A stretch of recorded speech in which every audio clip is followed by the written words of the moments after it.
The women always like this particular sutta because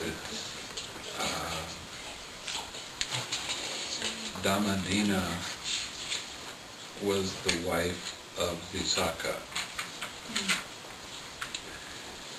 And he was a merchant. He was very successful. But he started going and visiting the Buddha, and then he would come back from seeing the Buddha, and she would go out to greet him and take him in and feed him, and then they would go to bed. Then one day, she came out to greet him, and he didn't greet her back. And he walked into the dining hall. Anyway, Visākha came back from seeing the Buddha, and he didn't greet his wife. And she went in and fixed a meal for him, and he didn't say anything. Then he got ready for bed, and he laid down on the bed, and she got ready for bed and laid down on the bed beside him like they always had done, and he got up and laid down on the floor. So she thought, this is strange. So she got up and laid down on the floor, and he got up and went on the bed. So she said, have I done something wrong to make you angry with me? What's happening here? And he said, well, actually, I did some meditation at the Buddha's, in the Buddha's presence, and I became an anagami today. And being an anagami means that there is no lust or hatred ever arising in him again. And he said, we can live like brother and sister, or if you want, you can take over the whole house and do whatever you want and take over the business, that's up to you. And she said, well, what I really want is to become a bhikkhuni. And is that all right with you? She had to ask permission. And he said yes. So she became a bhikkhuni, and she did a lot of meditation, and before too long she became an arahat. And she was living at a monastery, and Visākha went to visit her and have Dhamma discussion. So that's what this is all about. Thus have I heard on one occasion the Blessed One was living in Rajagaha in the bamboo grove, the squirrel sanctuary. Then the lay follower, he stayed a layman, he didn't take on the robes, went to the bhikkhuni Dhammadinnā, his former wife, and after paying homage to her, sat down at one side and asked her, Lady, personality is said. What is called personality by the Blessed One? Friend Visākha, these 5 aggregates that are affected by craving and clinging are called personality by the Blessed One. That is the material form aggregate affected by craving and clinging. The feeling aggregate affected by craving and clinging. The perception aggregate affected by craving and clinging. The formations aggregate affected by craving and clinging. And the consciousness aggregate affected by craving and clinging. These 5 aggregates affected by craving and clinging are called personality by the Blessed One. Now, these 5 aggregates are only called personality when they are affected by craving and clinging. And that means getting carried away with your liking and disliking and the story about it.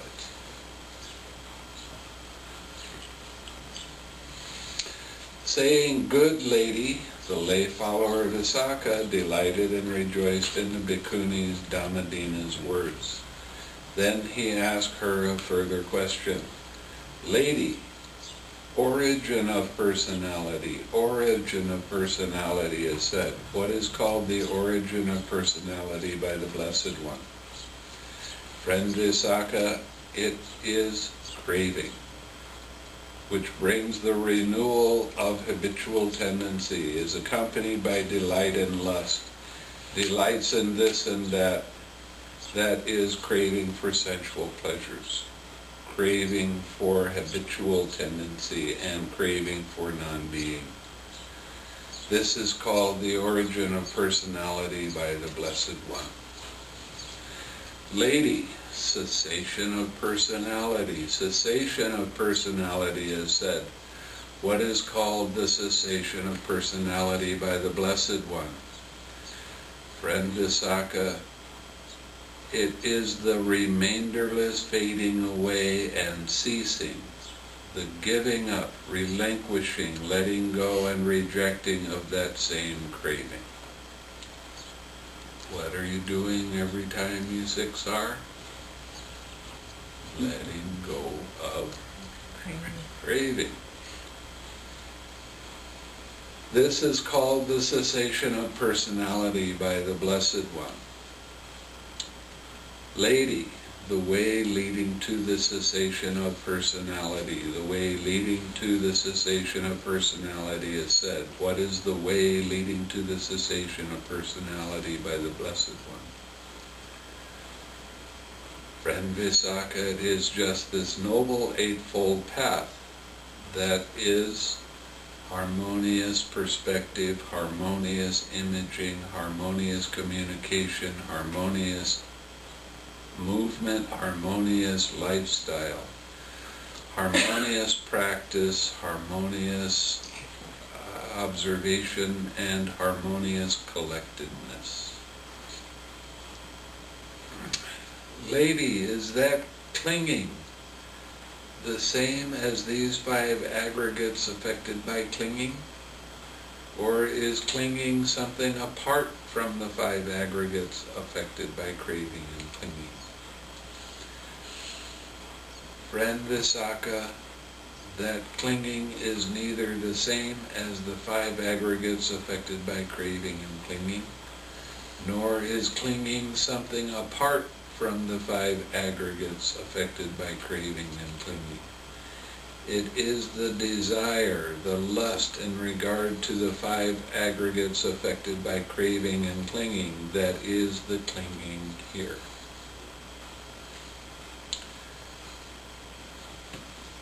Lady, how does personality view come to be? Here, friend, an untaught ordinary person who has no regard for the noble ones, is unskilled and undisciplined in their Dhamma, who has no regard for true men, and is unskilled and undisciplined in their Dhamma, regards material form as self, or self as possessed of material form, or material form as in self, or self as in material form. He regards feeling as self, or self as possessed of feeling, or feeling as in self, or self as in feeling. He regards perception as self, or self as possessed of perception, or perception as in self, or self as in perception. He regards formations as self, or self as possessed of formations, or formations as in self, or self as in formations. He regards consciousness as self, or self as possessed of consciousness, or as consciousness as in self, or self as in consciousness. That is how personality view comes to be. You get it? Yes.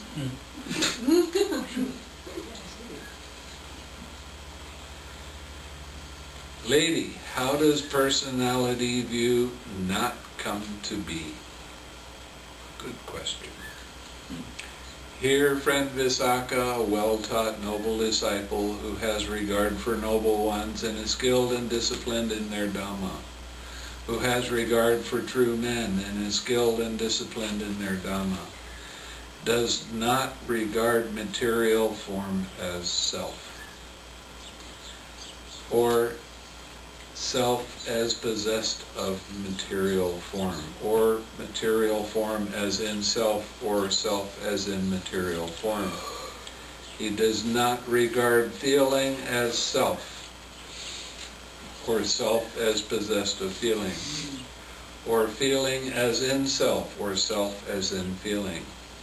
He does not regard perception as self, or self as possessed of perception, or perception as in self, or self as in perception. He does not regard formations as self, or self as possessed of formations, or formations as in self, or self as in formations. He does not regard consciousness as self, or self as possessed of consciousness, or consciousness as in self, or self as in consciousness. That is how personality view does not come to be. Lady, what is the Noble Eightfold Path? Friend Visākha, it is just this Noble Eightfold Path, that is harmonious perspective. You remember what harmonious perspective is? Seeing everything as being impersonal. When you see everything as being impersonal,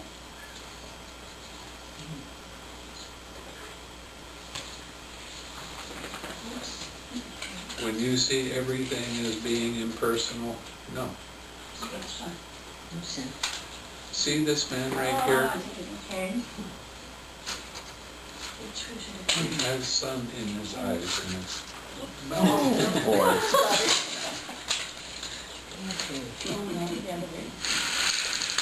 Thank you. When you see everything as part of an impersonal process, there is no attachment. When you see everything as an impersonal process, there is no craving. And then one is in the universal consciousness, one can say, no? Absolutely. It's such a big thing right now.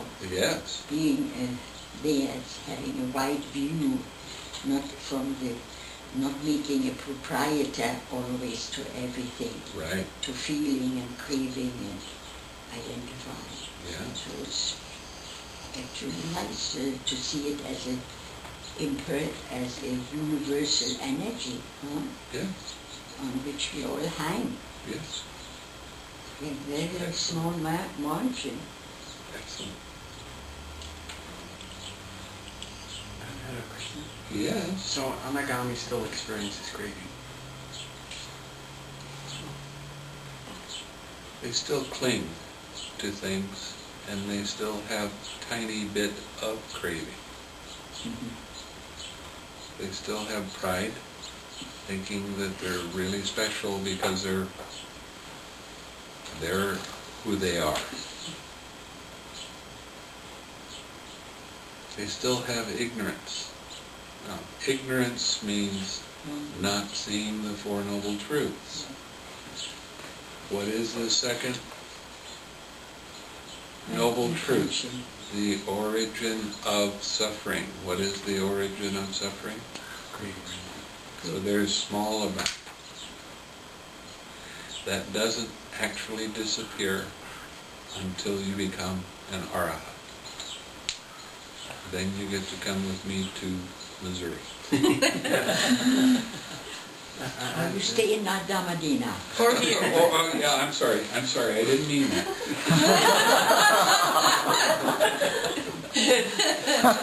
They can stay here if they want. Or both. Yeah, depending on, Yeah. I have a follow-up question. can bilocate. So restlessness can occur completely without lust or hatred. Yes. I see. That never happened to me. Well, the thing is, when lust and hatred are still within, the hindrances don't come up one at a time. They like to gang up and kick you when you're down. Right? So they like the lust for something. With restlessness, it's planning, right? I really like to plan. This is great stuff. There's two hindrances right there. And with aversion, restless comes up. I don't like this. I want it to stop. So you have two hindrances right there. But 1 6R takes care of them all. Yeah, restlessness opens the door for many of the hindrances to make an attack on us. Yes, they do. Multiple attack by the hindrances. So for an anagami, there's just like a lot of movement. I wouldn't say a lot. I mean, not having lust and hate cuts down a lot of movement. Okay. Right? Probably true. And your mind is exceptionally clear because you don't have these things clouding you at all. But can they still get restlessness? Yes. Can they still get sloth and torpor? Yes. They don't get sloth, they get torpor. I mean, let's face it. They do have periods of, very short periods of time when they can have a little dull. Or they might have a very small amount of restlessness arise. But it's not going to be overwhelming like it is right now for all of us. Okay.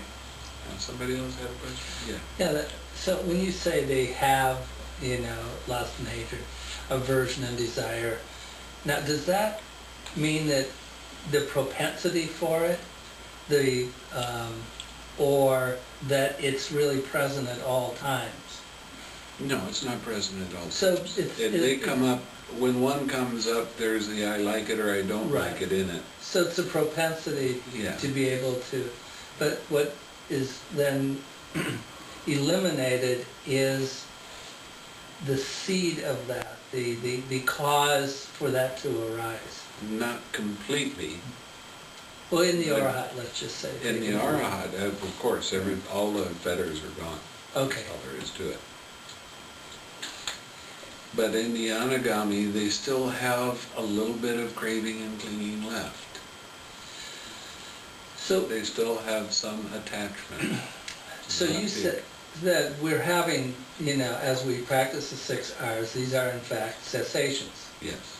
And so, and then these stages, these paths, are, it seems to me, then attained, 1 6 R at a time until they're sort of, dropped. Yeah. You're dropping these fetters. Right. Incrementally. You're weakening them until they just are so weak they fade away and don't come back.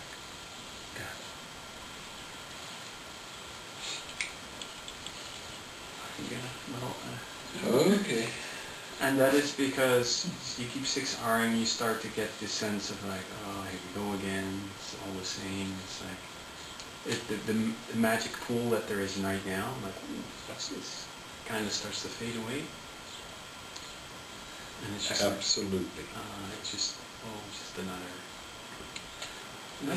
All this is another thing coming up. Okay, let it be, relax. Don't get involved with the story of it. Don't get involved with your opinions, whether it's good, bad, or indifferent. Just let it be and relax. When you relax, you have let go of the craving. When you've let go of the craving, no clinging can arise.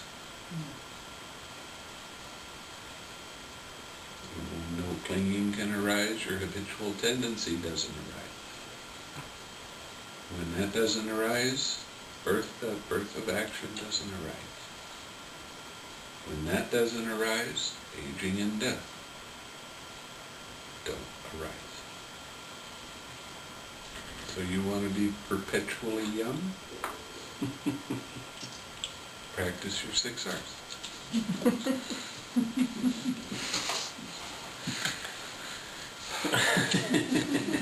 That's deep. Huh? It's very deep. That's young in mind, not necessarily perpetually young in body. Yeah. I can vouch for that. So Bhante, if I could just It's okay. take one step with this. Do people that, I see older people now who are, friends of parents that are mentally losing it because they don't meditate or have never meditated, and they just really don't know what goes on. They're like delusional, and these were people who were successful in business and everything and had a very fine working mind at one time. Does this meditation in fact create a level of awareness where that doesn't happen? Well, that's kind of tricky because some of it is physical things. Degeneration. It's physical degeneration, but a lot of it comes from the kinds of foods that we put in our body, and you wear deodorant that has aluminum in it, and then gets into your system, and then starts affecting your mind in a very negative way. Or you drink fluoride in your water, or you use fluoride in your toothpaste. These are going to affect you later on in life in a very negative way, and that is the start of the degeneration of mind. But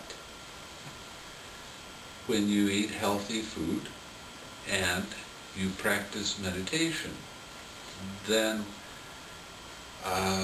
did you notice Taungpulu Sayadaw when he was in his mid-90s before he died? Yeah, I had an interview with him. I was kind of blown away. Yeah, sharp mind? Sharp. He was agile. Yeah. Yeah, it just was, I saw this ancient man, and he was just bouncing around. He didn't have a large command of English, but it was very inspiring. Oh, yeah. And that's what the meditation can do for you. But you have to do it in a balanced way with the way that you're living, and this part is part of right livelihood, or right lifestyle.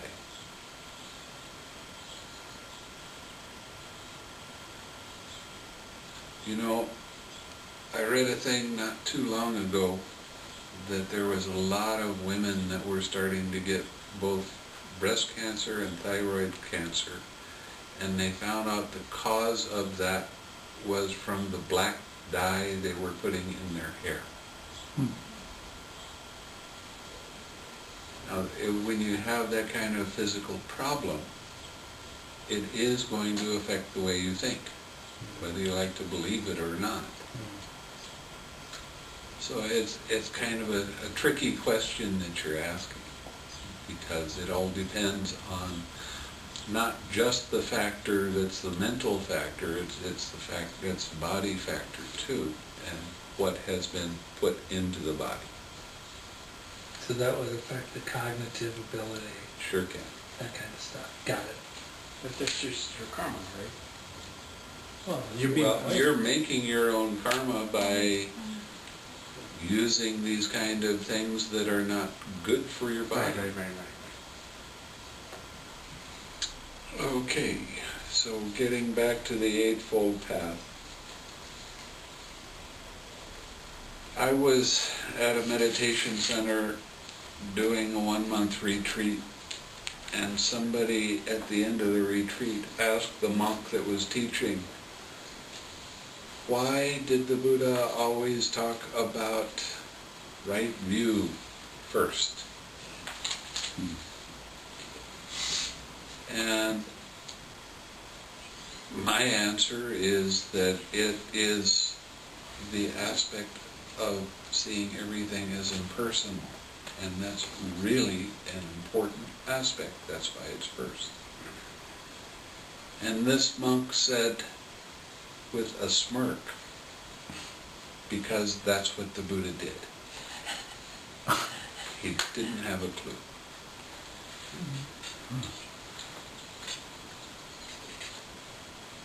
But the whole point of the meditation is to see that everything is in fact just an impersonal process. And to realize that is the goal. To realize that for yourself. Okay, then we have harmonious imaging. What kind of an image do you hold in your mind? Is it harmonious imaging or unharmonious imaging? What does that mean? One of the best examples is money. You talk to some people and they tell you that they never have enough money. They're always broke. And that's the kind of image that they hold for themselves. And the universe, being the universe that it is, makes it so. Because that's the kind of image they hold in their mind all the time. People that are very badly overweight, you talk to them about their being overweight, and you see that that's the kind of image that they hold for themselves. Well, I've been like this my whole life, there's nothing I can do about it. And they keep on holding this image of being fat, and as a result, they eat a lot of things they shouldn't eat, and that makes them fat. And they eat in a way that they shouldn't eat. Almost every fat person that you ever see, when they chew their food, they chew it once or twice and swallow. Okay? This causes body to get fat. It's real hard on the digestion. It's real hard in a lot of ways. The Buddha, it is said in the suttas, that whenever he ate food, there wasn't one grain of rice that wasn't masticated. In other words, chewed, before he swallowed it. Try slowing down and chewing your food until it turns to liquid in your mouth. And all of a sudden you'll start noticing how much more healthy you feel. It's really amazing. And the Buddha also said that you want to eat until your stomach is half full. Take a quarter for water and leave a quarter for air. And that's how you stay healthy. Of course, it does take some decent food. But that's all they had during the time of the Buddha. They had organic food.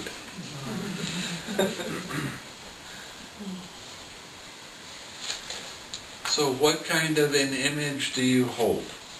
Do you hold an image of yourself as being a successful meditator? Or an image of yourself of not being able to understand? Or an image of yourself of, I know it all? What kind of an image do you hold about yourself?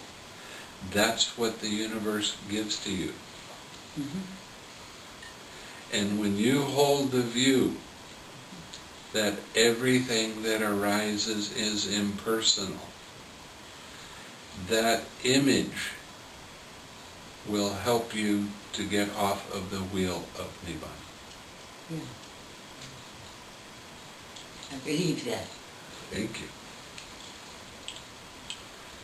Okay, now we come to harmonious communication. Who do you communicate most with? Yourself.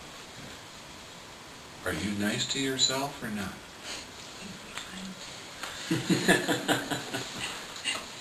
There is no such a thing as try. There is either do or don't do. No try. I love Yoda for that. And a good question to ask yourself is, do I like myself right now? Yeah. Am I happy? Do I have what I want? And if you're not, then change. Don't hold on to being unhappy. Love yourself. Let go of the critical thoughts about what you think is right. Now, I've said this a couple times during the retreat, but you do 25 things in a day that are absolutely brilliant, that help many, many people, and do one thing that your mind says was wrong. What do you think about? So why don't you start thinking about the right? When I was in Malaysia, there was one man that he was really negative.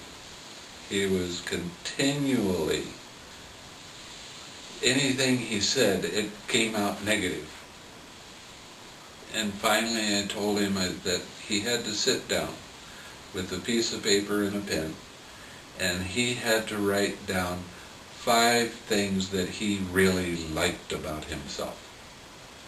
It took him over an hour. And then when he did that, he came to me and I said, "Oh, good, do 5 more." And when he came back, I said, "Now, look at that list and feel that. Feel each one of these things and reflect on how you are when you do these things. And how you start appreciating yourself for being like this." And I said, "Okay, when you get done with that, then I want you every day to make a new list. 10 qualities that you really like in yourself. Can't repeat." Do that for a week. And what happens is you start not only looking at yourself with kindly eyes, you start looking at those qualities in other people. And it really is kind of a fun practice. Try it.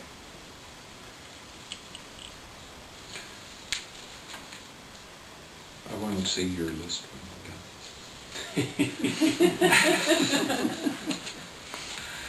Then we have harmonious movement, and harmonious movement is how you treat yourself and your mind. Are you jerking yourself around? Are you trying to force things away by this kind of movement, stop them from happening? Or are you in harmony with your movement without doing things too fast, without doing them too slow? Seeing and letting go of the things that we get attached to. Letting them be. Unplugging.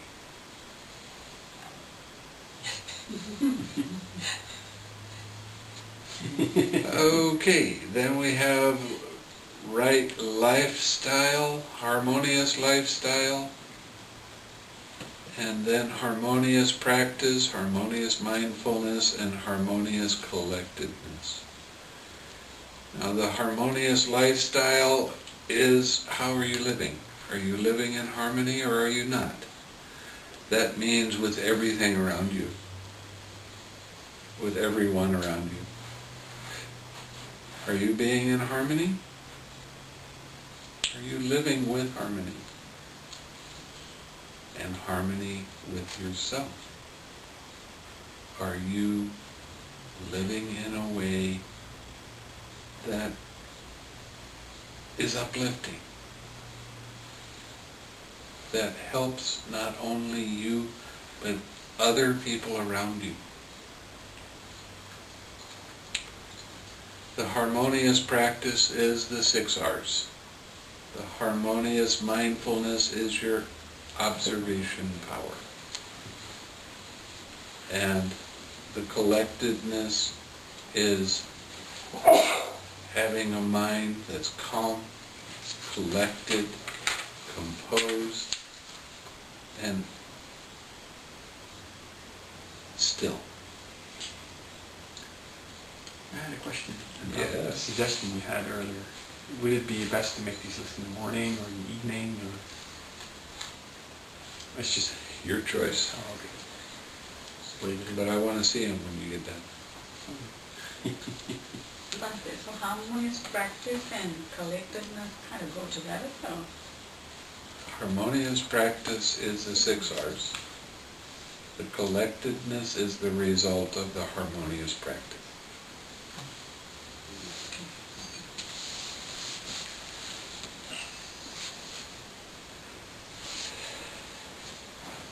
Lady, is this Noble Eightfold Path conditioned or unconditioned? What do you think? Conditioned. Okay. Friend Visākha, the Noble Eightfold Path is conditioned. Lady, are the 3 aggregates included by the Noble Eightfold Path, or is the Noble Eightfold Path included by the 3 aggregates? The 3 aggregates are talking about wisdom, morality, concentration. The 3 aggregates are not included in Noble Eightfold Path, friend Visākha, but the Noble Eightfold Path is included by these 3 aggregates. This is where I get into problems with monks that are scholars. Okay, right speech, right action, and right livelihood. These states are included in the aggregate of virtue.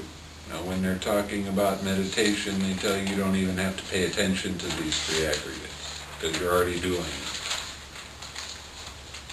But as you saw by the definitions I was just giving you of the Eightfold Path, it all relates to the meditation. So we go round and round with that. So you wanted your teaching a 5-fold path, not an 8-fold path. If you say that the virtue isn't necessary because it's automatic. I've never found any part of the Eightfold Path to be truly automatic. Right effort, right mindfulness, and right collectedness, these states are included in the aggregate of concentration. Right view and right imaging, these states are included in the aggregate of wisdom. Now, we're going to be talking about concentration, but I don't like to use that word because it's so misunderstood. So I changed this to collectedness. Lady, what is collectedness? What is the basis of collectedness? What is the equipment of collectedness? What is the development of collectedness? Unification of mind. This is bringing together and staying on your object of meditation. Friend Visākha is collectedness. The 4 foundations of mindfulness are the basis of collectedness. The 4 right kinds of striving, 6 R's, are the equipment of collectedness. Now listen closely. The repetition, development, and cultivation of these same states is the development of collectedness therein. Okay, how much repetition do you do with the 6 R's? A few times.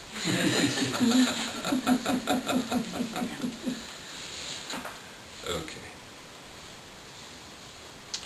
Now we're going to talk about the formations. Lady, how many formations are there?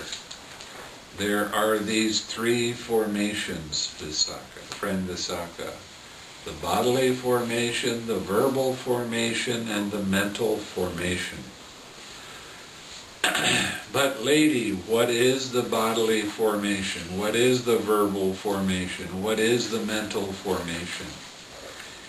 In breathing and out breathing, friend Visākha, are the bodily formation. Thinking and examining thought are the verbal formation. Perception, feeling, and consciousness are the mental formation. Yes. So the verbal formation stop after the second jhana?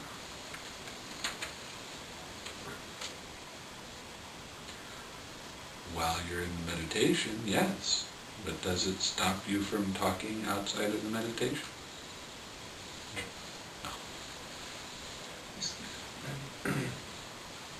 The bodily formation, in and out breath.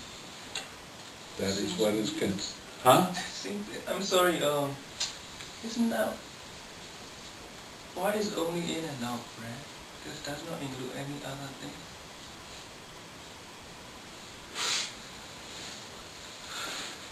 What other things do you want it to include?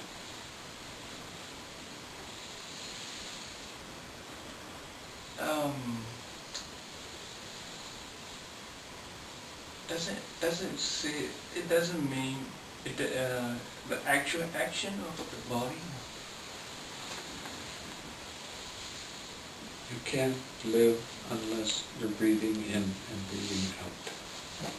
Oh, that's what then.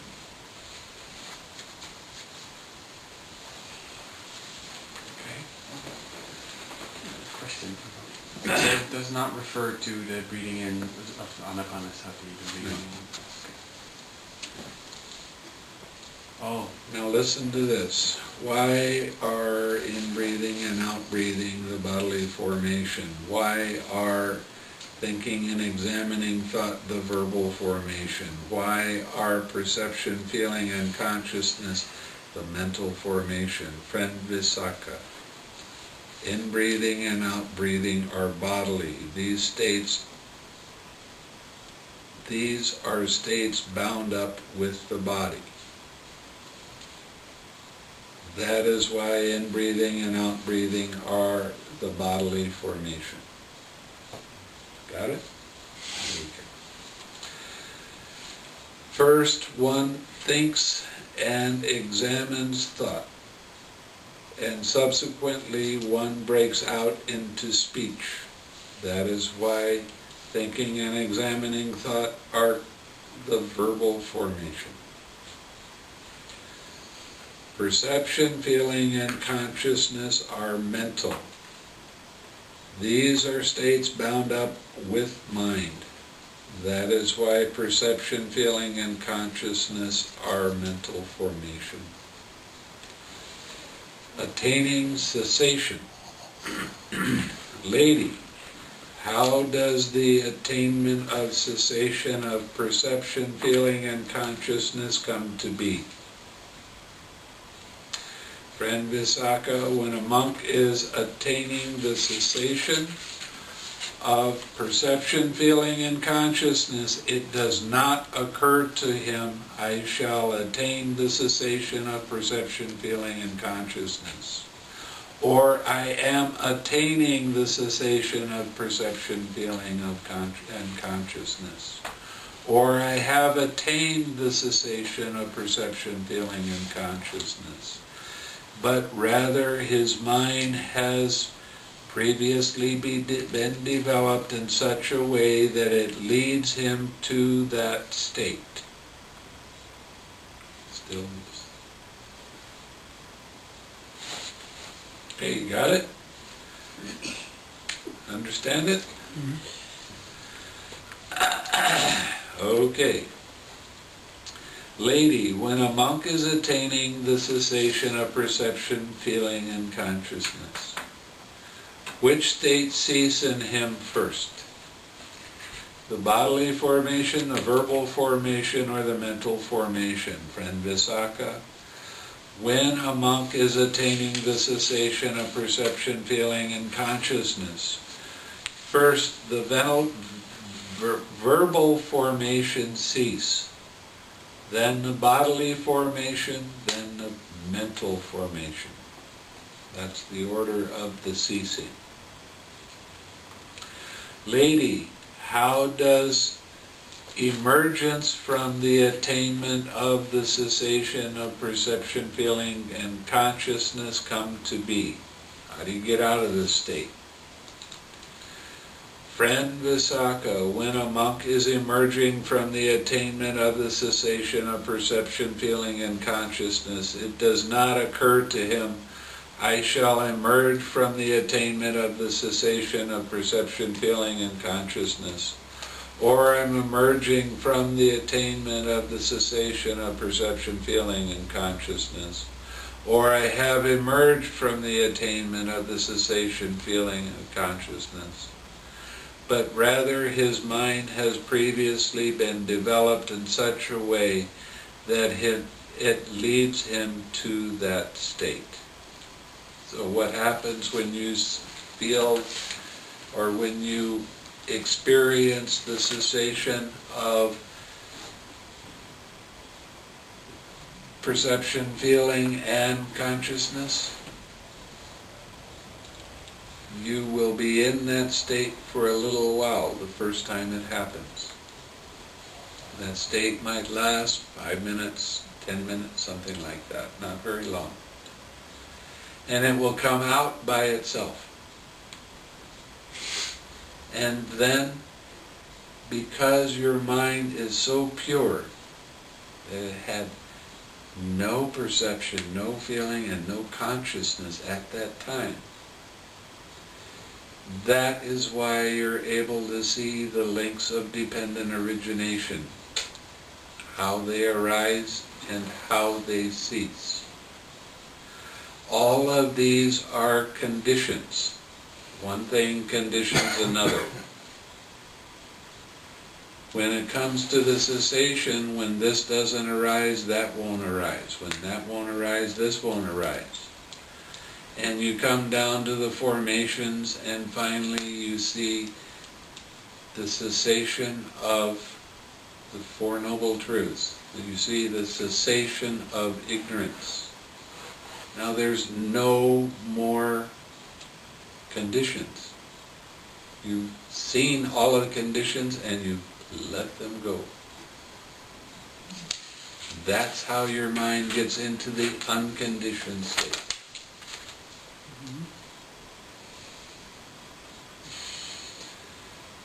You've let go of all of these concepts.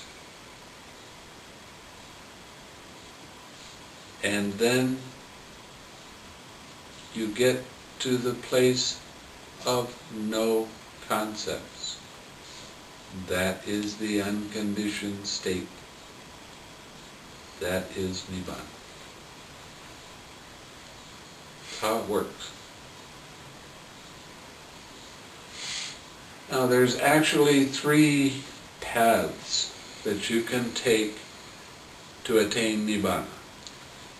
First, you have to get to the 4th jhana. That's the start of it. If your mind is very intelligent, but not particularly sensitive to feeling, then you go through all of the arupa jhanas and the cessation of perception and feeling, and then seeing dependent origination and Nibbāna. That's one way. if your mind is, it can be intelligent but not particular, but very particularly sensitive to feeling. This is when psychic abilities start happening, and they happen by themselves.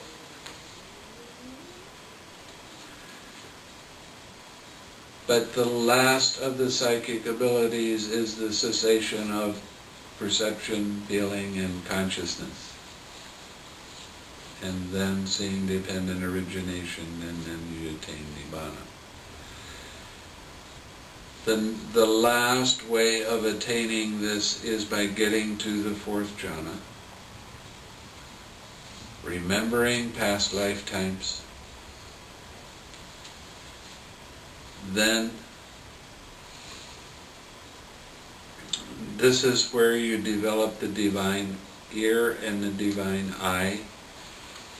You start visiting beings in other realms. You see they're passing away and arising from one realm to another. And you can talk to them, and you can find out what they've been doing in their last few lifetimes and why they're in this realm, whether it's a heavenly realm or a Brahmaloka or a Devaloka, it doesn't matter. It can be a hell realm, it can be a hungry ghost realm, it can be any of these realms. What happens is you start to see dependent origination arising in them, and you see how it works.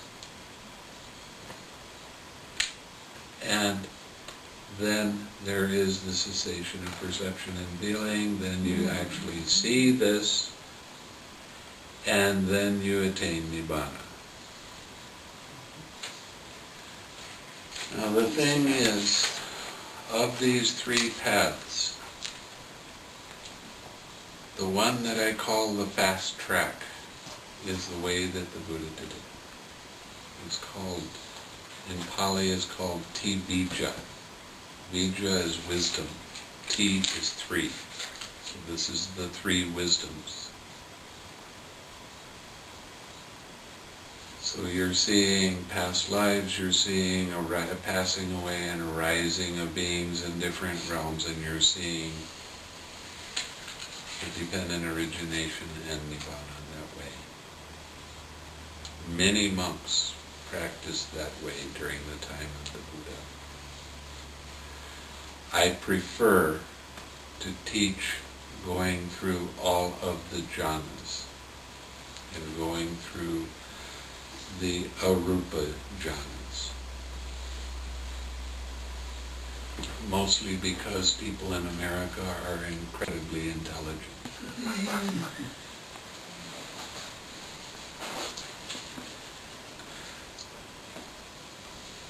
And it takes a good 5 to 10 years to develop these. I haven't run across anybody that's done it much faster than that. It's not a natural, spontaneous happening. It takes a lot of work to develop the skill to be able to fly in the air or read other person's minds or walk through walls and things like that, dive into the earth. Yes. Do you think that the upbringing of the Western mind has a lot to do with that intellect? You know, I've considered this a lot, and I haven't really come up with an answer yet. We learn in a lot different way than the Asians learn. Mm-hmm. The Asians do things for repetitious, and that could have a lot to do with their sensitivity to feeling, and also they have very much stronger family ties. And that could have something to do with their sensitive to feelings. You know, I've seen Asian families where the youngest son was 45 years old, still living at home, and it wasn't because he was lazy. He was going out and working all the time. He could live by himself, but his family wanted him close. And he got married, and he took his wife and moved into she moved into the family too. That doesn't happen in America so much. We're taught to be more, quote, independent. And I think that might have something to do with the lack of sensitivity too. I mean, when you get with a group of people and you live with them for a long period of time, you kind of know what each other is thinking, right? But in our country, what we're encouraged to do is, when you get out of high school, get out of the house. And then you lose that possibility of having that sensitivity. And that's kind of a problem.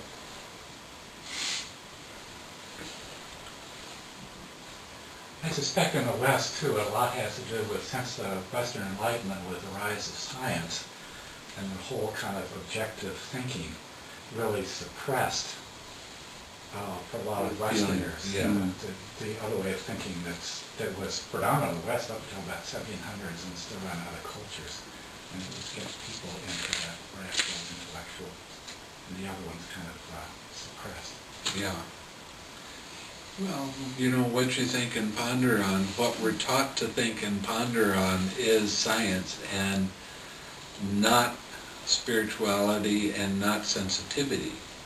We're not taught to have that come up as much as it could. Yeah. I also think some cultures are more left brain and others are more right brain. But that comes from a variety of different reasons, and one of the biggest one is the family and the small villages without the flashing lights and loud music and things of the city. I mean, when I went out into Burma and I started teaching meditation in Burma, I was completely shocked at how fast everybody caught on. I mean, in a week or 10 days, they were getting it. And it wasn't this kind of meditation that I was teaching. I was teaching Vipassana. And they were getting into, in 10 days, they were getting into Sankarupeka, equanimity to formations, and that's very deep. In 10 days? Yeah. Not bad. But it wasn't just one person. I mean, this was like, at this one village I went to, there must have been 15 people that took the retreat, and 10 of them got to that stage. It was amazing. And having a small village, living in a small community where you can share, where you can be, where you're completely secure, that helps opening up the ability to get into the other parts of the brain. But because we live where the way we do and how we do with the electronic age, and if you have to wait for 2 minutes for your computer to do something, you're pounding and saying, this is slow, I wish it'd hurry up. But somebody that lives on the farm, they're not doing that. They just say, okay, then they'll sit there and just meditate for a minute or two. It's no big deal. So it's all in the way that we perceive and the way that we live.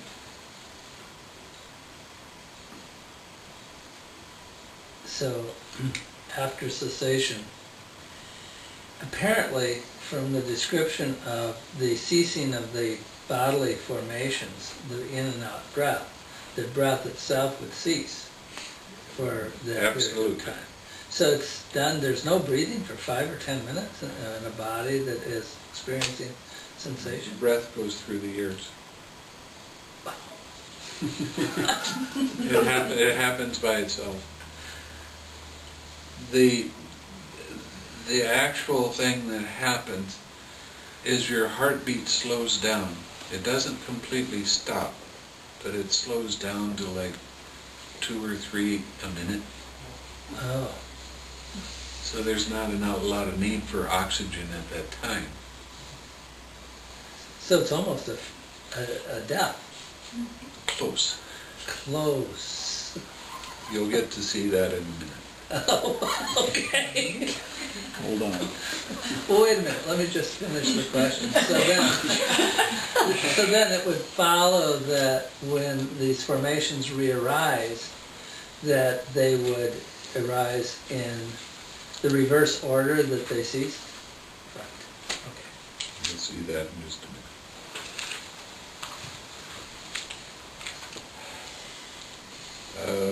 Okay.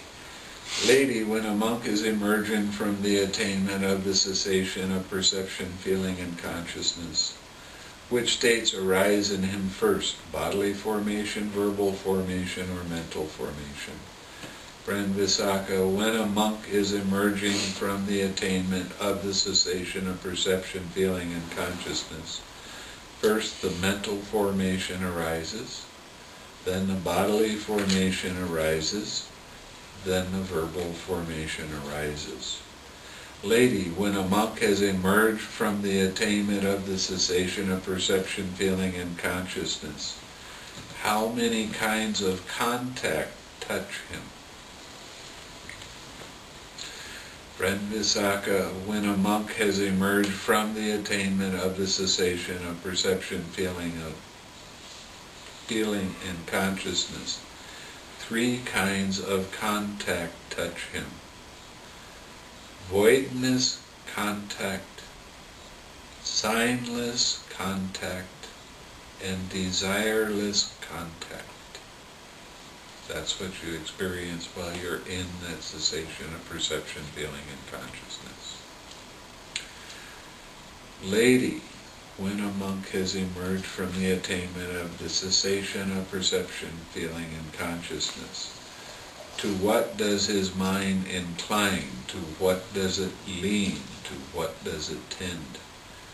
Friend Visākha, when a monk has emerged from the attainment of the cessation of perception, feeling, and consciousness, his mind inclines to seclusion, leans to seclusion, tends to seclusion. You feel like sitting, just being by yourself, not popping out and say, hey, how you doing today? It's not that. Yeah. What's signless contact? There are, you know what a sign is. You don't know what a sign is. A nimitta? No.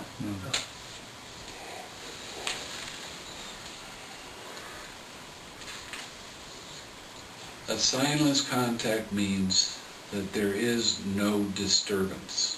There is no signs and features coming up in your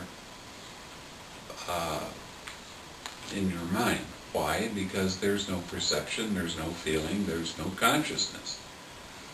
So there is no sign. That's why it's a signless. Okay, and what was it? The void.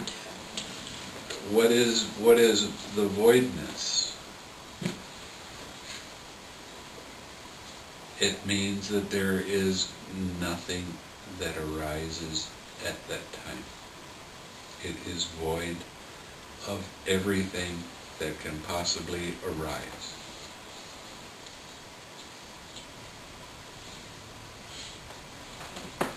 Lady, how many kinds of feeling are there? Friend Visākha, there are 3 kinds of feeling: pleasant feeling, painful feeling, and neither painful nor pleasant feeling. But lady, what is pleasant feeling? What is painful feeling? What is neither painful nor pleasant feeling? Friend Visākha, whatever is felt bodily or mentally as pleasant and soothing is pleasant feeling. Whatever is felt bodily and mentally as painful and hurting is a painful feeling. Whatever is felt bodily or mentally as neither soothing nor hurting is neither painful nor pleasant feeling. Lady, what is pleasant and what is painful in regard to pleasant feeling?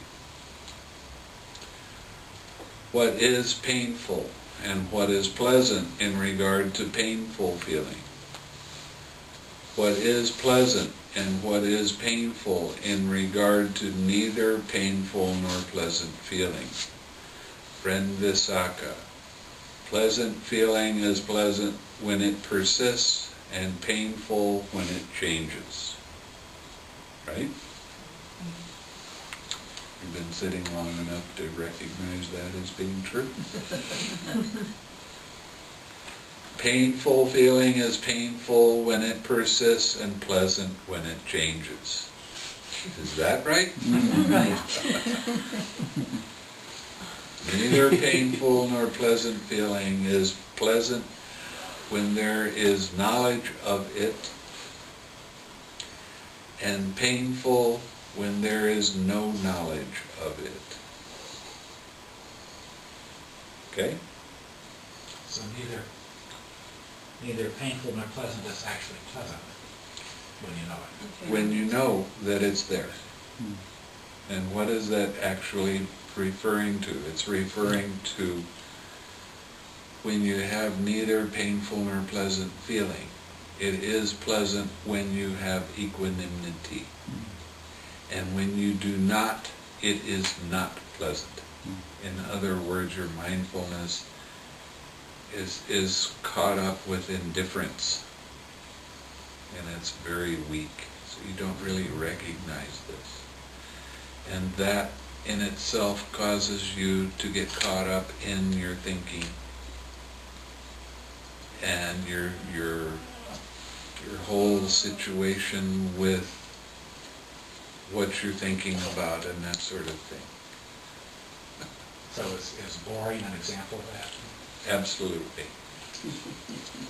Go through it.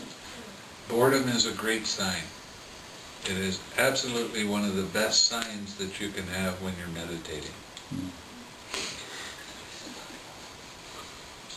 When you said go through it, explain that a little bit. 6 arat, allow it to be.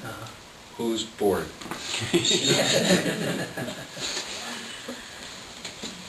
But same with indifference? Yes. That's manifested in torpor, isn't it? Boredom? Or it can be, I suppose. It can or not. But boredom is a great sign. I love to see it when people have it. Why?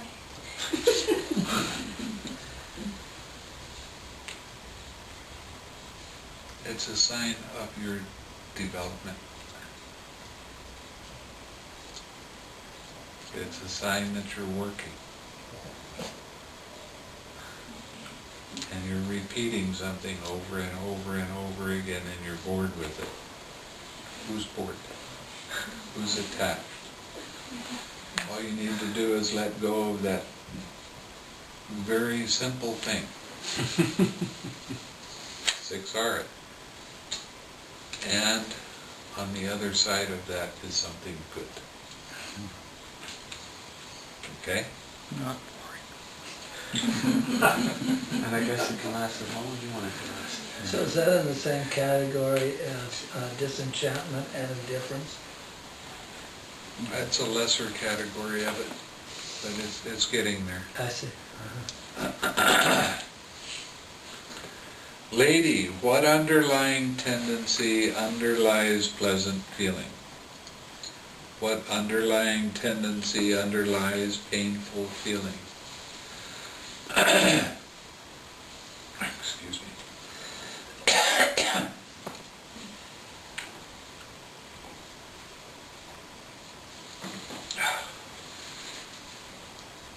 What underlying tendency underlies neither painful nor pleasant feeling? Friend Visākha, the underlying tendency to lust, underlies a pleasant feeling. The underlying tendency to aversion underlies painful feeling. The underlying tendency to ignorance underlies the neither painful nor pleasant feeling. Ignoring. Lady, does the underlying tendency to lust underlie all pleasant feeling? Does the underlying tendency to aversion underlie all painful feeling? Does the underlying tendency to ignorance underlie all neither painful nor pleasant feeling? Friend Visākha, the underlying tendency to lust does not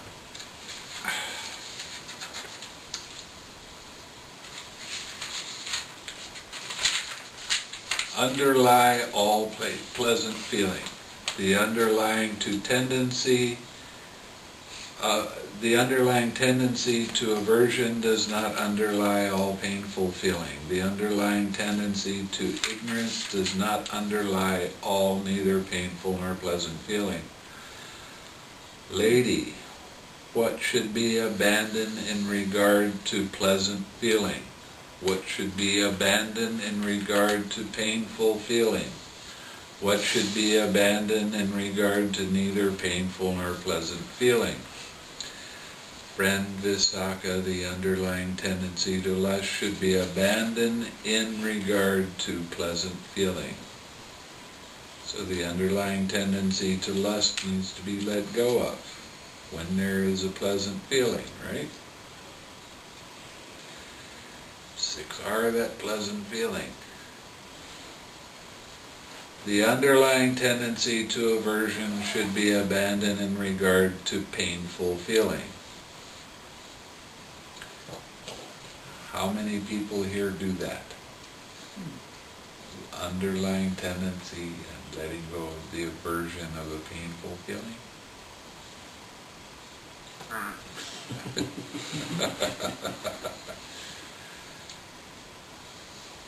Show of hands? Nobody? Oh. Okay. Some anyway. Good. That's good.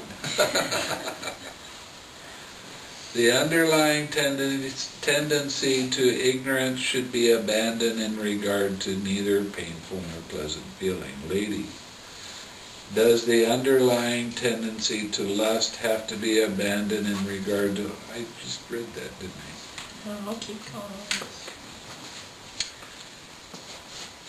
Similar, but not the same. Okay. Does the underlying tendency to lust have to be abandoned in regard to all pleasant feeling? Does the underlying tendency to aversion have to be abandoned in regard to all painful feeling? Does the underlying tendency to ignorance have to be abandoned in regard to all neither painful nor pleasant feeling? Friend Visākha, the underlying tendency to lust does not have to be abandoned in regard to all pleasant feeling. The underlying tendency to aversion does not have to be abandoned in regard to all painful feeling.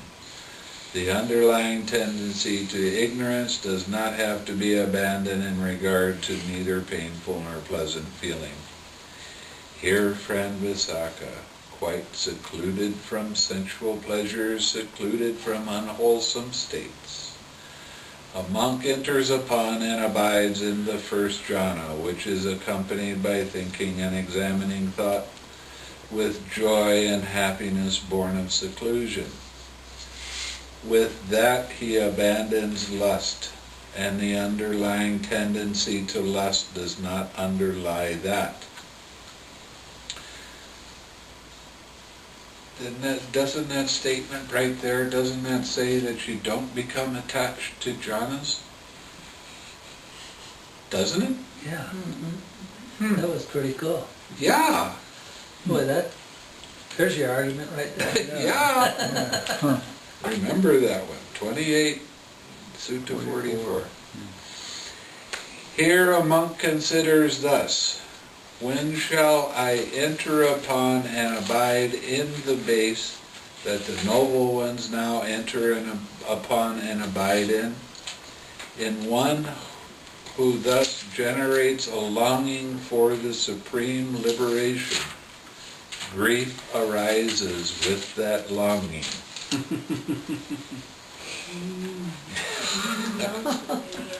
Hi.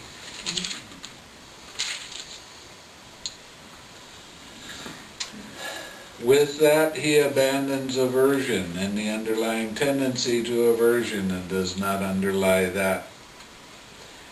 Here, with the abandoning of pleasure and pain, with the previous disappearance of joy and grief, a monk enters upon and abides in the fourth jhana, which has neither pain nor pleasure and purity of mindfulness due to equanimity.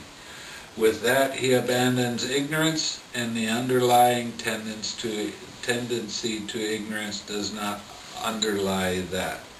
By abandoning ignorance, what he's talking about is developing equanimity. Okay. I keep it. Okay. Lady, what is the counterpart of pleasant feeling? Friend Visākha, painful feeling is the counterpart of pleasant feeling. What is the counterpart of painful feeling? Pleasant feeling is a counterpart of painful feeling. What is the counterpart of neither painful nor pleasant feeling? Ignorance is the counterpart of neither painful nor pleasant feeling. What is the counterpart of ignorance?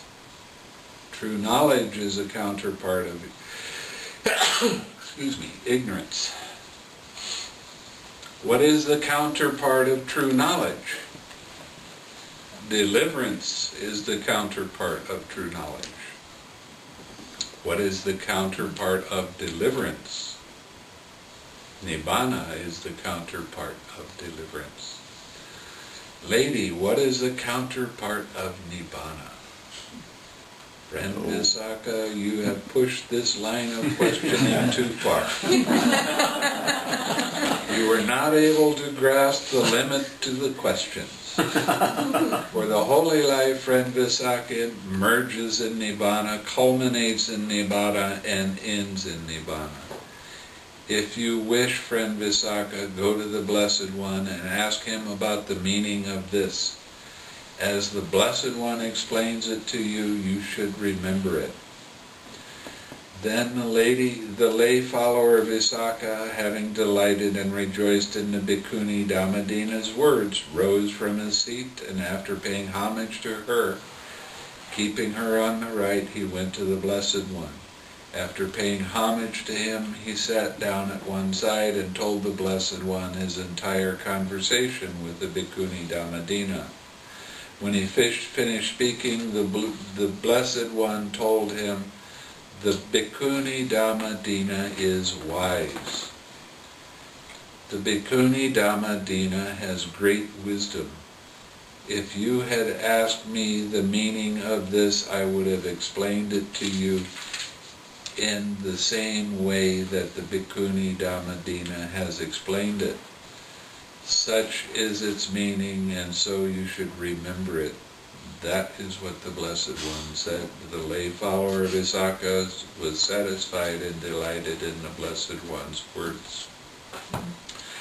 The thing with bhikkhuni Dhammadinnā was she was foremost in expounding the Dhamma. Of all of the bhikkhunis, she was really a good one. She really understood it, and she could say it to you in a way that you'd understand. Okay. Got any questions?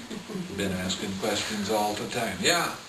I was just waiting for the answer for this, and it didn't show up when she said the underlying tendency to lust does not have to be abandoned in regard to all pleasant feeling. Right. Getting into jhana. Yeah.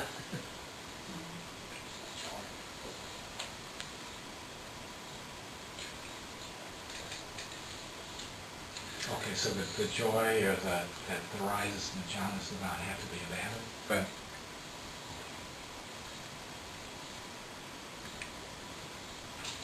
As long as it's all pervasive. Yeah, that's right. As long as it's one of the enlightenment factors. Yeah. All right, let's see if I can throw this out here. Nibbāna is unconditioned state. Yes. And Nibbāna, you can have Nibbāna become a Sotapanna. You can become a Sakadagama, Anagami, or an Arahant. However, it seems like it is, at the lower ones until you're an Arahant, it is not a unconditioned state because there is craving at certain points with those certain fetters. No. No? While you're in it, it is unconditioned. When you come out of it, because you haven't gone deep enough, when you come out of it, those conditions can arise. So is that state accessible once you've, before these Sotapannas, Sakadagamis, Anagamis are? What state? Nibbāna, the cessation. You can't attain it if you don't. But can they repeatedly access the state easily? No. Only the Nibbāna is only experienced twice by each of those states. Okay? It's only experienced twice. They can get into the cessation of perception and feeling if you are an Anagami or an Arahat many times. But you will not have any, you will not see dependent origination once you come out? No.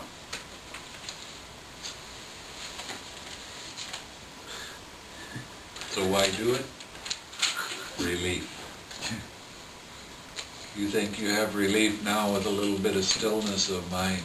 Think about being able to sit for 7 days without having your mind move, without even having consciousness there.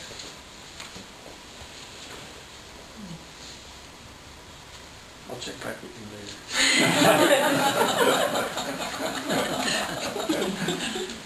How do you see things Verify then? this. You don't. Not while you're in that state. You have to make a determination to come out of that state.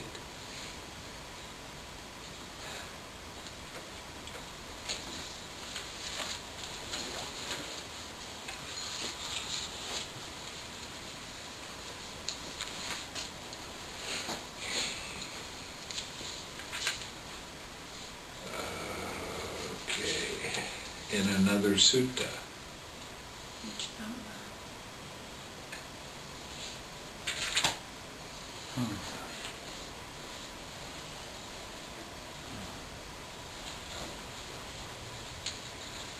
Okay, we start talking about the 5 faculties. This is the sutta right before this, Sutta 43. We're going to section 21, the 5 faculties. Friend, these 5 faculties each have a separate field, a separate domain, and do not experience each other's field and domain. That is the eye faculty, ear faculty, nose faculty, tongue faculty, and body faculty. Now these 5 faculties each have a separate field, a separate domain, not experiencing each other's field or domain. What is it talking about? You don't hear through your eyes, you don't smell through your ears. They each have their own realm, each of these 5 faculties. What is their resort? What experiences their fields and domains? Friend, these 5 faculties each have a separate field, a separate domain, and do not experience each other's field and domain. That is the eye faculty, ear faculty, nose faculty, tongue faculty, and body faculty.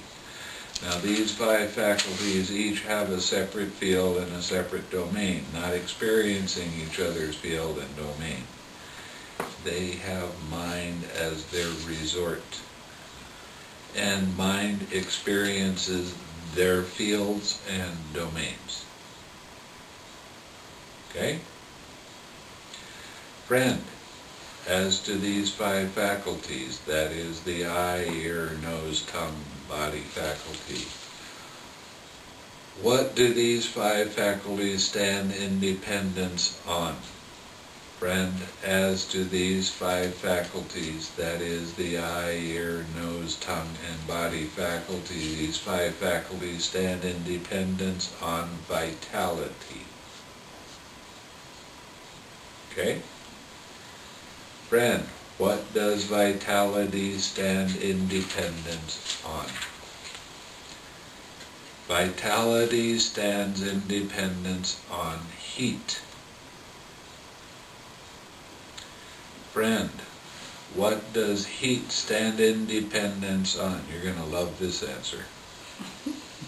Heat stands in dependence on vitality.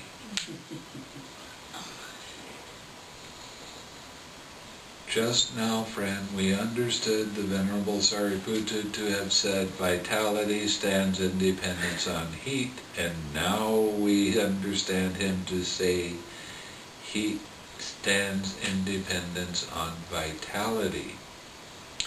How should the meaning of this statement be regarded? Think it's a good question? Mm-hmm. In that case, friend, I shall give you a simile, for some wise men here understand the meaning of a statement by means of a simile. Just as when an oil lamp is burning, its radiance is seen in dependence on its flame, and its flame is seen in dependence on its radiance. Can't have one without the other, right? They're independent on each other. So too, vitality stands in dependence on heat, and heat stands in dependence on vitality.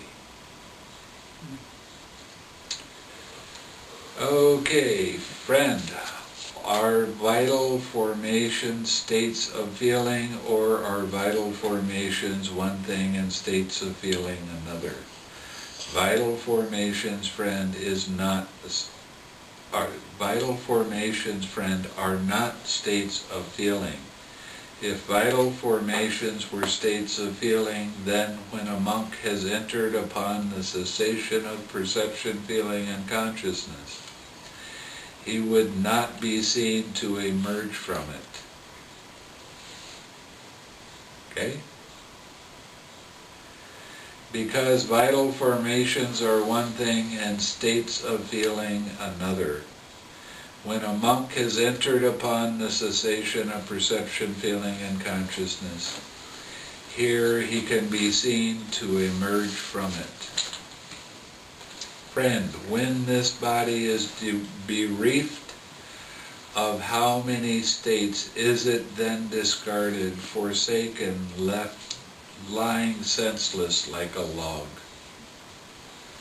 Friend, when this body is bereft of 3 states, vitality, heat, and consciousness, it is then discarded and forsaken, left senseless like a log. That means dying. Okay. Friend, what is the difference between one who is dead and one who has completed his time, and a monk who has entered upon the cessation of perception, feeling, and consciousness?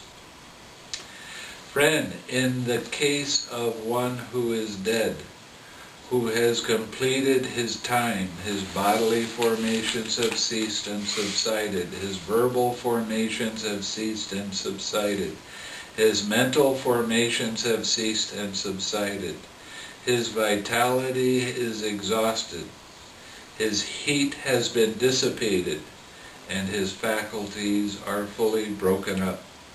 In the case of a monk who has entered upon the cessation of perception and feeling and consciousness, his bodily formations have ceased and subsided, his verbal formations have ceased and subsided, His mental formations have ceased and subsided, but his vitality is not exhausted. His heat has not been dissipated, and his faculties become exceptionally clear. This is the difference between one who is dead and one who has completed his time, and a monk who has entered upon the cessation of perception, feeling, and consciousness. So when you're in the cessation of perception, feeling, and consciousness, you still have heat in your body and you still have vitality in your body. That will last for 7 days at the most. Now, getting out of that state, you have to make a determination before you go into that state. That means when you are an anagami or an arahat.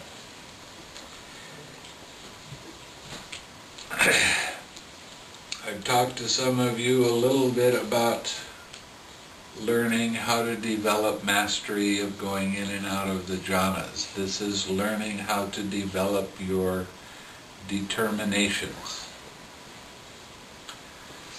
So when you get to be an anagami and you make a determination, it will happen the way you want. So you make a determination, well, I've got 6.5 days and then I have to do something. So you make the determination to go in and out of the cessation of perception, feeling, and consciousness for 6 days, 12 hours, and 27 seconds. And then you go into that, and because of that determination, you will come out at exactly that to the second.